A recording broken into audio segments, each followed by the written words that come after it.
Sir ହ୍ୟୁମାନଙ୍କ ସହ ଶେଷ ଥର କେବେ ଦେଖା ହେଇଥିଲା ଏବଂ ଆପଣ କଥା ହେଇଥିଲେ ଏବଂ କଣ ଏମିତି ସମସ୍ୟା ସେ କହିଥିଲେ ଯୋଉଥିପାଇଁ ଆପଣ କହୁଥିଲେ ମଧ୍ୟ ଏକ ସାମ୍ବାଦିକ ସମ୍ମିଳନୀ ମାଧ୍ୟମରେ କିଛି ଯୋଉ ପ୍ରୋଗ୍ରାମ କ୍ୟାନସେଲ କଥା ଆପଣ ଯୋଉ କହୁଥିଲେ କଣ ଥିଲା ସେ ଦିନ କେବେ କେମିତି କଣ? ନାଇଁ ଦେଖନ୍ତୁ ପର୍ଟିକୁଲାର ତା ଦେହ ଖରାପ ପୂର୍ବରୁ ମୋର ଗୋଟେ ରେକର୍ଡିଂ ଥିଲା ମୋର ଗୋଟେ ସିନେମା ଗୀତର ଆଜ୍ଞା ସେ ରେକର୍ଡିଂ ପାଇଁ ମୁଁ ଗୋଟେ ଡେଟ୍ ଦେଇଥିଲି ସେ ଡେଟ୍ ପରେ କହିଲା ସାର୍ ମୁଁ ସେ ଯେତେବେଳେ ମୁଁ ଗୀତ ଗାଏ ତା ପୂର୍ବରୁ ସେ ରେଷ୍ଟ ଟିକେ ନିଏ ଗୋଟେ ଦିନ ରେଷ୍ଟ ପରେ ମୁଁ ଗୀତ ଗାଏ କେବେ ଗାଇଛି ଯେ ସାର୍ ଗୀତ ଗାଇଲେ ମୁଁ ଗୋଟେ ଦିନ ରେଷ୍ଟ ନେବି ଯୋଉଦିନ ପ୍ରୋଗ୍ରାମ ଥିଲା ମୋର ଏକ୍ଜାକ୍ଟ ଡେଟ୍ ମନେ ପଡୁନି ବାଙ୍କି ମହୋତ୍ସବ ପରେ ବାଙ୍କିର ମହୋତ୍ସବ ପ୍ରୋଗ୍ରାମ ତାର ଯୋଉ ଦିନ ଥିଲା ତାର 2 ଦିନ ପରେ ମୋର ଡବିଂ ଥିଲା ସେଟା ଆପଣ ଜାଣିପାରିବେ ଡେଟ୍ କେବେ ମୁଁ ଏକ୍ଜାକ୍ଟଲି ମନେ ନାହିଁ ସେ ଆସିଥିଲା ଗୀତ ଗାଇଥିଲା ମୁଁ ସେତେବେଳେ ଦେଖିଥିଲି ତା ଦେହଟା ବହୁତ ଅସୁସ୍ଥ ଅଛି ମତେ ବ୍ୟସ୍ତ ଲାଗିଥିଲା ଏବଂ ମୁଁ କହିଲି ଗୀତ ଗାଇପାରିବୁ ନା ହଁ ମୁଁ ଗାଇବି ସାର୍ ଅତି ସିମ୍ପଲି ଗୀତଟିଏ ଥିଲା ମୁକୁଳା ଗାଇ ଅନ୍ତରା ଗାଇଲା ପରେ ମୁଁ ଦେଖିଲି ତାର ମାନେ ସେ ପେନ୍ ଫିଲ୍ କରୁଛି ମୁଁ ତାକୁ ଗୀତଟା ବନ୍ଦ କରିଦେଲି ମୁଁ କହିଲି ନାଇଁ ଗୀତ ଗାଆ ନା ତୋ ଦେହଟା ଟିକେ ଭଲ ହେଇଯାଉ ଗୀତ ଗାଇବା ମୁଁ କହିଲି କଣ ହେଇଛି ମେଡିସିନ ଖାଉଛୁ ନା ନାଇଁ ହଁ ସାର୍ ଖାଉଛି ଦେହଟା ଟିକେ ଇଏ ଅଛି ମୁଁ କହିଲି ପ୍ରୋଗ୍ରାମ ରେକର୍ଡିଂ ପୁଣି ଯାହା ଯୋଉଠି ଅଛି ସବୁ ବନ୍ଦ କରିଦେ ଦେହଟା ଟିକେ ନା ନାଇଁ ସାର୍ ମୁଁ ବନ୍ଦ କରିଦେବି ଇଚ୍ଛା ଯେ କିନ୍ତୁ ସାର୍ ସୋସିଆଲ ମିଡିଆକୁ ଏତେ ଡର ସେ ମତେ ଟ୍ରୋଲ କରିବେ ପୁଣି ଆହୁରି ମୁଁ ବଦନାମ ହେଇଛି ସେଇଥିପାଇଁ ଡର ଲାଗୁଛି ମୁଁ ତାକୁ କହିଥିଲି କିଛି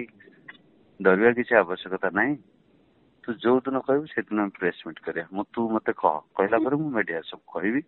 ସମସ୍ତଙ୍କୁ କହିବ ସବୁ କମିଟି ବାଲାକୁ ଏଇଠୁ ଆମେ ଅନୁରୋଧ କରିବା କ୍ଷମା ପ୍ରାର୍ଥନା କରିବା ଯେ ଦେହ ଅସୁସ୍ଥ ପାଇକି ଆମେ ଯାଇପାରୁନୁ ଯିଏ ଯାହା ପଇସା ଦେଇଥିବ ନେଇଯିବ କଣ ଅସୁବିଧା କିଛି ଅସୁବିଧା ହବନି ମୁଁ ବସିବି ତୁ କରିବୁ ତୁ ଖାଲି ମତେ ଡେଟ୍ ଟା କହିବୁ ନା ହଁ ସାର୍ କହିବି ସେଦିନ ଖୁସି ହେଇକିରି ଗଲା ପରେ ମତେ ସେ କହିବା କଥା ମୁଁ ଏପଟରେ ଟିକେ ବିଜି ରହିଲି ଅଲଗା କାମରେ ତ ଏପଟ ସେପଟ ହଉ ରେକର୍ଡିଂ ଥିଲା ମତେ ପୁଣି କହିଲା ମାନେ ବାଲିଯାତ୍ରା ଦିନ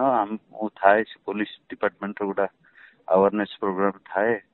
ଫୋନଟା ଆସିଲା କ୍ରାଉଡ ଭିତରେ ଆଉ ଉଠେଇ ପାରିନି ତାପରେ ଆସି ଫୋନ କଲା ବେଳକୁ ସାର୍ ତାର ମ୍ୟାନେଜର ଦିନେଶ କହିଲା ସାର୍ ଭାଇ ଦେହ ଖରାପ ଆଡମିଟ ହେଇଛନ୍ତି କୋଉଠି ଜଗତପୁର ଗୋଟେ ପ୍ରାଇଭେଟ ହସ୍ପିଟାଲରେ ମୁଁ କହିଲି ତ କଣ ହେଇଛି କଣ ନାହିଁ ମୁଁ ବୁଝିଲି ମୁଁ କହିଲି ରାତି 3 ହଉ 4 ହଉ 5 ହଉ ରାତି ସାରା ମୁଁ ଅଛି କିଛି ଅସୁବିଧା ନାହିଁ ଯୋଉ ଟାଇମରେ ଯାହା ଦରକାର ପଡେ ମତେ ପୁଣି ଜଣେଇବୁ ଟିକେ କଣ ହେଲା ସେ ମୁଁ ତା ପରଦିନ ନେକ୍ସଟ ଡେ ସକାଳେ ମୁଁ ଭୁବନେଶ୍ୱରରେ ଅଛି ଫୋନ ସକାଳୁ ତା ଦିନେଶ୍ୱର ଆସିଲା ସାର୍ ଆଉ ଏମ୍ସ କୁ ନବାକୁ ପଡିବ କାହିଁ ନା ଟିକେ ଅଧିକ ହେଇଯାଇଛି ମୁଁ ବ୍ୟସ୍ତ ହେଇପଡିଲି ଏବଂ ସେଠି ଯୋଗାଯୋଗ କରାଗଲା ସେ ଏମ୍ସ ପାଇଁ ବି ହେଲା ଏମ୍ସ ପାଇଁ ଯେତେବେଳେ ହେଇଗଲା ଆଡମିସନ ହେଇଗଲା ସବୁ ହେଇଗଲା ମୁଁ ବି ଯୋଗାଯୋଗ ଥାଏ ମେଡିସିନ ଫେଡିସିନ ସବୁ ଠିକ ଠାକ ଥାଏ ହଠାତ୍ ତ ଆସିଲାନି ସାର୍ ଟିକେ ଅସୁବିଧା ଅଛି ମୁଁ ତାପରେ ଗଲି ତାକୁ ଏମ୍ସ ଯାଇକିରି ଦେଖି ଆସିଲି ଇଏ କରିକିରି ତାଙ୍କ ମା କହିଲା ସାର୍ ସେ ଚିହ୍ନି ପାଇଲା ଆପଣଙ୍କୁ ମୁଁ କହିଲା ନାଇଁ ସେ ଅନେଇଛି ଆଉ ସେ ଲାଗିଛି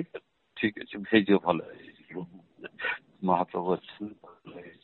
ଇଞ୍ଜେକ୍ସନ କି ମେଡିସିନ କଣ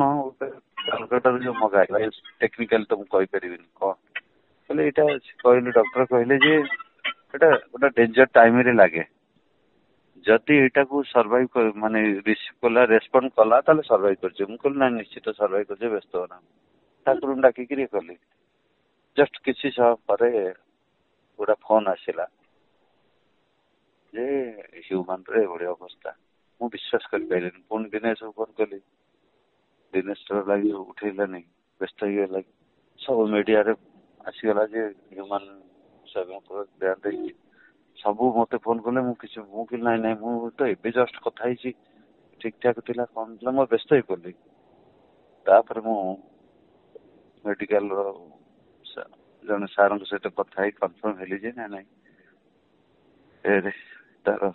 ଡେଟ୍ ହେଇଛି ଡିକ୍ଲେୟାର ହବ 9:08 ସେମାନେ ଡିକ୍ଲେୟାର କଲେ ଏବଂ ତାପରେ ତ ଘଟଣା ଆପଣ ଜାଣିପାରୁଥିବେ ତାଙ୍କ ଅସୁସ୍ଥତା ନେଇ ବହୁତ ଜଣ ମଧ୍ୟ କହିଥିଲେ, ଆପଣ ଭାବୁନାହାନ୍ତି ଯେ ଯାହା କହିଥିଲେ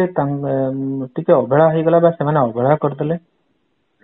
ନା ସିଧାସଳଖ ଭାବେ ହ୍ୟୁମାନଙ୍କୁ ଦାୟୀ କରିବେ? ନାଇଁ ହ୍ୟୁମାନଙ୍କୁ ଦାୟୀ ଜଣେ ତ କହିବ, ତମେ ମତେ କହିବ, ତା ମାନେ ନୁହଁ ଯେ ତମେ ଟାଣି ଟାଣି ନେଇକିରି ବସେଇଦବ, ବୁଝିପାରୁଛ ତ? ତାକୁ କୁହାଏ, ମୁଁ ନିଜେ କହିଛି ଅବଶ୍ୟ ତାଙ୍କର ତା ମ୍ୟାନେଜର କହିଥିବେ କି ନ କହିଥିବେ, ତାଙ୍କ ମା କହିଥିବେ କି ନ କହିଥିବେ, ତାଙ୍କର ଯିଏ ୱେଲର ହ୍ୟୁମାନ ର ସେମାନେ କହିଥିବେ ନ କହିଥିବେ ମୁଁ ଜାଣିନି, କିନ୍ତୁ ମୁଁ ତ ତାକୁ ବାର ବାର କହିଛି ରେଷ୍ଟ ନିଏ, ଖା, ରେଷ୍ଟ ନିଏ, ମେଡିସିନ ଖା, ଏବେ ଗୀତ ଫିତ ବନ୍ଦ କରିଦେ, ମୁଁ କହିଲି ଷ୍ଟୁଡିଓକୁ ବି ଯାଆନା, ତୁ ଘରେ ରେଷ୍ଟ ନେ, ଦେହ ଭଲ ହେଲେ, ବାର କହିଛି। ହଁ ସାର୍ ମୁଁ ଖାଉଛି। ଜଣେ କହିବ ଖାଉଛି, ଆମେ ଜାଣିବେ କେମିତି? ତା ପାଖରେ ଯିଏ ରହୁଛନ୍ତି ସେମାନେ ଜାଣିବେ ନା ଆମେ କହିପାରିବା ପରିବାର କର୍ତ୍ତୃପକ୍ଷ ଟିକେ ଅବହେଳା କଲେ ନା ତାଙ୍କ ମ୍ୟାନେଜର ଯିଏ ତାଙ୍କୁ ଟ୍ରିଟମେଣ୍ଟ କରୁଥିଲେ ଅବହେଳା କଲେ? ଶୁଣନ୍ତୁ, ଟ୍ରିଟମେଣ୍ଟ ହଉଛି ମେନ୍ ହଉଛି ନିଜେ ବ୍ୟକ୍ତି, ବୁଝିପାରୁଛ? ଆଜ୍ଞା, ଠିକ ଟାଇମରେ ଖାଉଛି କି ନ ଖାଉଛି, ତା ମାନସିକ ସ୍ତରରେ ସେ କେମିତି ଅଛି, ତାକୁ ଟିକେ ଗାଇଡ କରିବା ପାଇଁ ସେ ଯେତିକି ସମୟ ଷ୍ଟୁଡିଓକୁ ଆସିଲା, ସେ ଷ୍ଟୁଡିଓ ସମୟରେ ମୁଁ ତାକୁ ବୁଝେଇଲି, ହଁ କହିଲା, ଖୁସି ହେଇକିରି ଗଲା। ତାପରେ ତାକୁ ଏକ୍ଜିକ୍ୟୁଟ କରିବ କିଏ? ସେ ନିଜେ ଟିକେ ସଚେତନ ହବା ଦରକାର, କି ତାକୁ କିଏ ସଚେତନ କରିବା ପାଇଁ, କି ତାକୁ କିଏ ଟିକେ ଫୋର୍ସ କରିବା କଥା, ମେଡିସିନ ଏଇଟା ଖାଇଲ କି ସେଇଟା ଖାଇଲ, ଏଇଟା ମତେ ମୁଁ ଯାହା ଫିଲ୍ ହଉଛି ସେଇଟା ଟିକେ ଗାଇଡେନ୍ସ କମିଛି। ତା ପଛେ ତା ପାଖରେ ରହିକିରି ଏଇ ମେଡିସିନ ଖାଇବ, ଏଇ ଟାଇମରେ ଖାଇବ, ଏଇଟା ଇଏ କରିବ, ତାକୁ ଟିକେ ଯଦି ରେଗୁଲାର ଏତିକି କରାଯାଇଥାନ୍ତା ସେ ହୁଏତ ଆଜି ଏଭଳି ଘଟଣା ଘଟିନଥାନ୍ତା, ଯାହା ମୁଁ ଅନୁଭବ କରୁଛି। କାରଣ ମୁଁ ତ କହିବି, ମୁଁ ଆଉ କଣ କରିପାରିବି? ଆଜ୍ଞା ସାର୍, ଆଜି ତାଙ୍କୁ ଟ୍ରିଟମେଣ୍ଟ କରୁଥିବା 2024 ମସିହାରୁ ଟ୍ରିଟମେଣ୍ଟ କରୁଥିବା ଡକ୍ଟର ଯିଏ ସଞ୍ଜୀବ କୁମାର କର ମଧ୍ୟ ବିବୃତ୍ତି ରଖିଛନ୍ତି ଯେ ସେ ତାଙ୍କୁ ଟ୍ରିଟମେଣ୍ଟ କରାଉଥିଲେ 2024 ଠାରୁ, ଏବଂ 2 ମାସ ପୂର୍ବରୁ ମଧ୍ୟ ତାଙ୍କ ପାଖକୁ ଯାଇଥିଲେ ଏବଂ ତାଙ୍କ ପାଦ ଫୁଲିଥିଲା, ଅନେକ ଅସୁସ୍ଥତା ଦେଇ ସେ ଗତି କରୁଥିଲେ, ସବୁ କଥା ଆଜି କହିଛନ୍ତି। ସେ ବି କହୁଥିଲେ ଟିକେ କଣ ଅବହେଳା ରହିଗଲା କି ସେମାନଙ୍କର, କଣ କହିବେ ତାପରେ? ତାକୁ ଟିକେ ଜଣେ କିଏ ଗାଇଡ କରିଥାନ୍ତା, ପାଖେ ରହି ମେଡିସିନ କେତେବେଳେ ଖାଇବ, ଠିକ ଟାଇମରେ କେତେବେଳେ ଶୋଉଛି, କେତେବେଳେ ରେଷ୍ଟ ନଉଛି, ପାଖାପାଖି ଯିଏ ରହୁଥିଲେ ସେମାନେ ଭାବିବା କଥା। ଏବଂ ସେମାନେ କେତେ ଦୂର କରିଛନ୍ତି ନ କରିଛନ୍ତି ସେମାନେ ଭଗବାନ ଜାଣିଛନ୍ତି, ଏବଂ ସେ ତ ଚାଲିଗଲାଣି, ସେମାନେ ତା ପାଖରେ ଯିଏ ଥିବେ ସେମାନେ ଜାଣିଥିବେ। ମୁଁ ଭାବୁଛି ସେ ଟିକେ ହେଇଥିଲେ, ତା ଦେହ ପ୍ରତି ଟିକେ ଯତ୍ନ ନେଇଥିଲେ ହେଇଥାନ୍ତା। କାରଣ ମୁଁ ଜାଣିଛି ସେ ସବୁବେଳେ ତା ଦେହ ଖରାପ ଥାଉ ଭଲ ଥାଉ ସବୁବେଳେ କହିବ ମୁଁ ଫିଟ୍ ସାର୍ ମୁଁ ପୁରା ବଢିଆ। ମତେ ତ ସେଇଦିନ କହିଲା ସାର୍ ମତେ 2 ମାସ ଟାଇମ ଦିଅନ୍ତୁ, ମୁଁ ଦେଖିବେ ମୁଁ ଆପଣଙ୍କର ଯେମିତି ପ୍ରଥମେ ଜାଣିଥିଲି ସେମିତି ଚାଙ୍ଗା ହେଇଛି। ମୁଁ କହିଲି ନାଇଁ, ରେଷ୍ଟ ନିଏ, ଖାଇକିରି ଇଏର ଆଉ କଣ କରିପାରିବା ଆମେ? ଏମାନେ ଖରାପ ସଙ୍ଗତରେ ପଡିଥିଲେ କି? ନିଶ୍ଚିତ କିଛି ଖରାପ ସଙ୍ଗତ ପାଇଁ ମୁଁ ତ କହୁଛି, ଯେତେବେଳେ ମୁଁ ବମ୍ବେ ସିଫ୍ଟ ହେଲି, ମୁଁ ସିନା ଓଡିଶାରେ ପ୍ରାକ୍ଟିକାଲ ଦେଖାଯାଉନି, ସେ ତ ଫୋନରେ ମୋର ସହିତ ଯୋଗାଯୋଗ ରହିପାରିଥାନ୍ତା, ଇଏ କରିଥାନ୍ତା। ଯେତେବେଳେ ମୁଁ କଥା ହେଇ ବେଳେ ମଝିରେ ତାଙ୍କ ମାମୁଁ ଯେତେବେଳେ ଚାଲି ଯାଇଥିଲା, କହିଲେ ସାର୍ ମାମୁଁ ଚାଲିଯାଇଛନ୍ତି, ଯାଉଛି ନା ମାମୁଁ ଚାଲିଗଲେ। ତେଣୁ ଯେତେବେଳେ ଯାହା ହଏ ମତେ କହିକିରି ଯାଏ, ଟିଟଲାଗଡ଼ ସାରା ଯାଉଛି, ଏଇଆ ହେଇଛି ଏମିତି କହେ। ସେଠି ମତେ ମାନେ ସେତେବେଳେ ମୁଁ ତାକୁ କିଛି କଥା ବାରଣ କରିଥିଲି, ଯୋଉଟା କି ତା ମିସେସ୍ ଜାଣିଛି, ସେ ବି ଜାଣିଛି। ସେ ପୁଣି ମତେ ଆସି କନଭିନ୍ସ କରେଇଥିଲେ, ନାଇଁ ସାର୍ ମୁଁ ଜାଣିଥିଲି କଣ ଗୋଟେ ଇନସିଡେଣ୍ଟ ହବ, ସେଥିପାଇଁ ସେ ଜାଗାକୁ ମୁଁ ବାରଣ କରୁଥିଲି। ସେୟା କହୁଛି ଯେ ଯାହା ତ ହେଇଗଲାଣି, ତାକୁ ଭାବି କିଛି ଲାଭ ନାହିଁ। ତା ଝିଅକୁ, ତାଙ୍କ ମା କୁ, ତାର ମିସେସ୍ କେମିତି ସମସ୍ତଙ୍କର ଗୋଟେ ଭଲ ପାଇବା ସପୋର୍ଟ ମିଳିବ, ସେମାନେ କେମିତି କଣ। ମେନ୍ କଥା ହଉଛି ତାଙ୍କ ସ୍ତ୍ରୀ ଓ ଝିଅଙ୍କୁ ଦେଖା କରିବା ପାଇଁ କିଏ ଦଉନଥିଲେ, ସେଇଟା ମୁଁ କଣ ଜାଣିପାରିବି? ବୁଝିପାରୁଛନ୍ତି? ତାଙ୍କ ମାଙ୍କୁ ପଚାରିଲେ କହିବେ, କାରଣ ସେ ତ ଚାଲିଗଲା। ମା ତାଙ୍କର ଜାଣିପାରିଥିବେ କିଏ କଣ କରୁଥିଲେ। ତେଣୁ ସେମାନେ ଭାବିଲେ, ମୁଁ ଭାବୁଛି ଜାଣିପାରିବେ। ତାଙ୍କ ମା ମଧ୍ୟ ଗଣମାଧ୍ୟମ ଆଗରେ ବିବୃତ୍ତି ରଖୁଥିଲେ ଯେ ତାଙ୍କ ଆକାଉଣ୍ଟ ଟ୍ରାଞ୍ଜାକ୍ସନ ବିଷୟରେ ସେ ବିଶେଷ ଭାବେ ଜାଣନ୍ତି, ସବୁ କିଛି ଦିନେଶ ହ୍ୟାଣ୍ଡେଲ କରୁଥିଲେ। ସେଇଠୁ ମୁଁ ଜାଣିନି ପ୍ରକୃତରେ, ବୁଝିପାରୁଛନ୍ତି? ମୁଁ ତ ହ୍ୟୁମାନ ସହିତ ଡାଇରେକ୍ଟ କଥା ହେଇ, କେବଳ ମେଡିକାଲରେ ଆଡମିଟ ଟାଇମରେ ହ୍ୟୁମାନ କଥା ହେଇପାରିଲାନି ବୋଲି ଦିନେଶ ତା ମ୍ୟାନେଜର ନମ୍ବରଟା ମୁଁ ପୁଣି ସେ ଦିନେଶର ନମ୍ବର ବି ମୋ ପାଖରେ ନଥିଲା, ମୁଁ ଆମର ଷ୍ଟୁଡିଓର ସୌଭାଗ୍ୟକୁ ମାଗିଲି। ମୁଁ କହିଲି ସେ ଦିନେଶ ନମ୍ବରଟା ଟିକେ ଦିଅ। ସେ କଥା ମୁଁ ତ ଡାଇରେକ୍ଟ ହ୍ୟୁମାନ ସହିତ କଥା ହେଇ ମୁଁ ମ୍ୟାନେଜ ବୁଝିପାରୁଛ ତ ଏ ମେଡିକାଲ ଟାଇମ ରେ ମୁଁ ଦିନେଶ ସହିତ ଇଏ କଲି କେମିତି ହଉଛି କଣ ହଉଛି ଦିନେଶ ସେ ବି ଫୋନ କଲା ଏମ୍ସ ପାଇଁ ସେପଟେ ଅଫିସ ଏସବୁ ଏଇ ଟାଇମ ରେ ମୁଁ ତ ସବୁବେଳେ ତ ହ୍ୟୁମାନ କୁ ମୁଁ କଥା ହେଇ ସେ ବି ମତେ ଫୋନ କରେ ବାସ୍ ଆଉ ମ୍ୟାନେଜର ଥ୍ରୁରେ କଣ ମୁଁ କଥା ହେବି ତେଣୁ ସେ କେତେ ଦୂର କଣ ମୁଁ ଆଉ ଜାଣିନି ଜାଣିଥାଇପାରେ କଣ ମା ଯଦି କହୁଛନ୍ତି ମାଙ୍କ କଥାକୁ ମାଙ୍କୁ ବସି କଥା ହବା ଦରକାର ଦିନେଶ ବି କହୁଛି କିଛି ବାଇଟରେ ଯେ ମୋର କିଛି ଇଏ ନାହିଁ କୋଉଟା ସତ ମିଛ ଆମେ କଣ ଜାଣିପାରିବା ତାଙ୍କୁ ଟ୍ରିଟମେଣ୍ଟ 2024 ରୁ ଟ୍ରିଟମେଣ୍ଟ କରୁଥିବା ସଞ୍ଜୟ କୁମାର କର ମଧ୍ୟ ଆଜି ଗଣମାଧ୍ୟମରେ ବିବୃତ୍ତି ରଖିଛନ୍ତି ଯେ ଆସିବା ପୂର୍ବରୁ ତାଙ୍କ ପାଦ ଫୁଲିବା ଜର ହବା ଏସବୁ ଲକ୍ଷଣ ଦେଖାଦେବା କଣ କହିବେ ଅସୁସ୍ଥତା ବହୁତ ଆଗରୁ ସେ ଅସୁସ୍ଥ ଥିଲେ ନାଇଁ ନାଇଁ ଡକ୍ଟର ତ ନିଶ୍ଚିତ ଡକ୍ଟରଙ୍କ ପାଖକୁ ଗଲେ ତ ଡକ୍ଟର ହିଁ ସେଇ ହିଁ ଗାଇଡ କରିବେ ମତେ ତ ମୁଁ କହୁଛି ଡକ୍ଟର ଜୟନ୍ତ ପଣ୍ଡା ଯେ ତ 2-2.5 ବର୍ଷ ପୂର୍ବରୁ ମତେ କହିଛନ୍ତି ଆଉ ତା ଦେହଟା ଭଲ ନାହିଁ ଇଏ ନାହିଁ ଆପଣ ଟିକେ ଗାଇଡ କରନ୍ତୁ ମତେ କହିବି ଯେତେବେଳେ ତୋ ଦେହ ଭଲ ନାହିଁ ତୁ କାହିଁ ଲୁଚଉଛୁ କାହିଁ ମତେ ନା ନାଇଁ ସାର୍ କିଛି ହେଇନି ମୋର କିଛି ହେଇନି ମୁଁ କହିଲି ଡକ୍ଟର ପଣ୍ଡା କଣ ମିଛ କହୁଛନ୍ତି ତୋର କିଛି ହେଇନି ନାଇଁ ସାର୍ ସେ ଇଏ ହେଇଥିଲା କେତେ ରହିବ କଥା ମୁଁ ଭଲ ଅଛି ଦେଖୁନାହାନ୍ତି ସାର୍ ମୁଁ କେତେ ଫିଟ୍ ଅଛି ତେଣୁ ତାପରେ ଆଉ କଣ କରିବା ଆମେ ଆଉ କଣ କରିପାରିଥାନ୍ତେ ମୁଁ କେତେ ଚେଷ୍ଟା କରିଛି ଏୟା କରନା ଏୟା କରେ ଏୟା କରନା ଏଇ କରୁନି ତଥାପି ଯାହା ଭାଗ୍ୟର ଯାହା ବିଧର ବିଧାନ ଆମେ ଆଉ କଣ କରିପାରିବା ଆପଣ କହିପାରିବେ କି ମାନେ ତାଙ୍କର ଶତ୍ରୁ ମଧ୍ୟ ଥିଲେ ତାଙ୍କୁ ବ୍ୟବହାର ମଧ୍ୟ କରାଯାଉଥିଲା ଏ କଥା ଉପରେ ଶୁଣ ଶତ୍ରୁ ନୁହଁ ଈର୍ଷା କରୁଥିଲେ ସେଟା ଜଣେ ଟପ୍ କୁ ଗଲେ ମାନେ ଈର୍ଷା କରିବେନି ତା ମାନେ ନୁହେଁ ଯେ ସେ ତାଙ୍କର ଶତ୍ରୁ ତାଙ୍କୁ ନେଇକରି ଯିଏ ବ୍ୟବହାର କରୁଥିଲେ ୟୁଜ କରୁଥିଲେ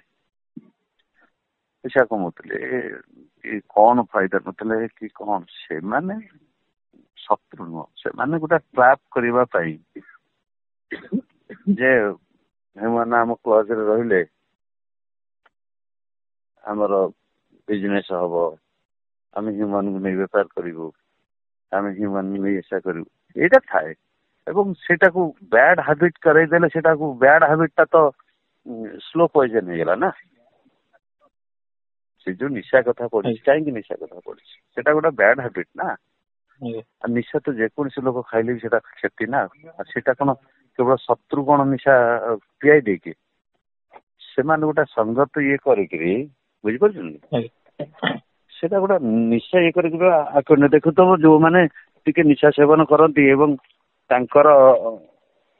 ଅନ୍ୟମାନେ ବି ନିଶା କରୁଥିଲେ ସେଟାକୁ ବେଶୀ ପ୍ରିଫର କରନ୍ତି ତାହେଲେ ଆମେ ସିଧାସଳଖ ଭାବେ କହିପାରିବା କି ମାନେ ହ୍ୟୁମାନଙ୍କ ଯଦି କହିବା ହ୍ୟୁମାନଙ୍କ ଦେହ ପ୍ରଥମେ ଅସୁସ୍ଥତା ହେଲା କାହିଁକି ଏବଂ ତାଙ୍କ ଅସୁସ୍ଥତା ପଛରେ ଦାୟୀ କିଏ ଆପଣ ଗୋଟେ କନକ୍ଲୁଜନ କୁହନ୍ତୁ ହଁ ସିଏ ଶୁଣନ୍ତୁ ମ୍ୟାନେଜର ତ ଏବେ ଆସିଲା ନା ଇଏ ଯୋଉ ମ୍ୟାନେଜର ସେଟା ଏବେ ଆସିଲା ୟା ପୂର୍ବରୁ ବି ସେ ଆଉ କୋଉଠି ଥିଲା ତେଣୁ ସେ ନିଶା କଣ ଏବେ ସାଙ୍ଗେ ସାଙ୍ଗେ ଖାଇଲା ଏବଂ ସାଙ୍ଗେ ସାଙ୍ଗେ ନିଶା ଖାଇଦେଲେ ଦେହଟା ଇଏ ହେଇଯିବ ତେଣୁ ଏଗୁଡା ସବୁ ଗୋଟେ କଣ ହେଇଛି ତାକୁ ତ ଭଗବାନଙ୍କର ଇଏ ତେଣୁ ସେ ଖରାପ ମାନେ ସଙ୍ଗତ ହବାର ମଣିଷ ନିଜକୁ ଆଜିକି କରିପାରିଲା ସିଧା କହିବା ଆମେ ତାଙ୍କ ଅସୁସ୍ଥତା ପଛରେ ଦାୟୀ କିଏ ଦାୟୀ ସେ ନିଜେ ସେଠି ନିଜେ ସଚେତନ ହେଇଥାନ୍ତା ନିଜେ ଏଠି ଭାବିଥାନ୍ତା ନାଇଁ ମୁଁ ଇଏ ସାର୍ ମତେ କାହିଁ ରାଗୁଛନ୍ତି ମୁଁ କାହିଁକି ନିଶା ଖାଇବି ସାର୍ ଯଦି ନିଶା ପାଇଁ ଲାଗୁଛନ୍ତି ମୁଁ ତାକୁ ଛାଡିବି ଇଏ ସଙ୍ଗ ଦୋଷ ପାଇଁ ଯଦି ସାର୍ ଲାଗୁଛନ୍ତି ଆକୁ ମୁଁ ଛାଡିବି ହେଇଥାନ୍ତା କିଛି ହେଇନଥାନ୍ତା ସେ ଯଦି ସେଇ ସଙ୍ଗ ଦୋଷ ନଥାନ୍ତା ଆଉ ସେମାନେ ଭାବିଲେ ଇଏକୁ ଏମିତି ହିଁ ଟ୍ରାପ୍ କରିପାରିବେ ଆର ଦୁର୍ବଳତା ଏଇଥିରେ ଅଛି ସେଠି ଟ୍ରାପ୍ କଲେ ଆଉ କଣ ତାଙ୍କ ମା ଯୋଉ ସିଧାସଳଖ ଅଭିଯୋଗ ଆଣିଲେ ଅର୍ପିତା ଚୌଧୁରୀ ନାଁ ନେଲେ ଆପଣ ଆକୁ କେମିତି ଦେଖୁଛନ୍ତି ମୁଁ କେମିତି ଜାଣିଛି ମୁଁ କଣ କହିପାରିବି ତାଙ୍କ ମା ଘରେ ରହୁଥିଲେ ମା ଦେଖୁଛନ୍ତି ମା କହୁଛନ୍ତି କଣ ଥିବ କଣ ନାହିଁ ମୁଁ ଯେହେତୁ ଜାଣିନି ମୁଁ କେମିତି କାହା ବିଷୟରେ କହିବି ବୁଝିପାରୁଛ ତେଣୁ ସେ କହୁଛନ୍ତି ମାନେ ତାଙ୍କ ମାଆକୁ ପଚାରିଲେ ସେ କହିପାରିବେ ନା ଆଉ ଗୋଟେ କଥା କହିପାରିବା ଯେ ସିଧାସଳଖ ତାଙ୍କର ଯେହେତୁ ଟଙ୍କା ଅଧିକ ରୋଜଗାର କରୁଥିଲେ ସିଧାସଳଖ ତାଙ୍କ ଟଙ୍କା ଉପରେ ବା କୌଣସି ଚାପ ପ୍ରୟୋଗ କରାଯାଉଥିଲା ପ୍ରୋଗ୍ରାମ କରିବା ପାଇଁ ଏବଂ ତାଙ୍କୁ ମୁଁ କହିପାରିବି ବିଲକୁଲ ଜାଣିନି ମୁଁ ପ୍ରୋଗ୍ରାମ ପାଇଁ ଚାପ ପକଉଥିଲେ कि पैसा रोजगार चाप पकौଥିଲେ ମୁଁ ସେଟା କହିପାରିବିନି। गाड़ी किनिबा को भाबुछंती ताले आसंतो कार बाजार जोठी आपन को मिलिबो लो प्राइस कार ठु आरंभ करी लग्जरियस कार्स 10,000 किलोमीटर पर्यंत वारंटी और अफोर्डेबल प्राइस रे। औ हां एबे आपनकर फेवरेट कार बाजार रो सेकंड आउटलेट खोली जायछि ऑपोजिट ऑफ एसोटेक वॉल पहाड़ भुवनेश्वर। ताले एबे लो प्राइस रे लग्जरियस कार किनंतो केवल कार बाजार रु।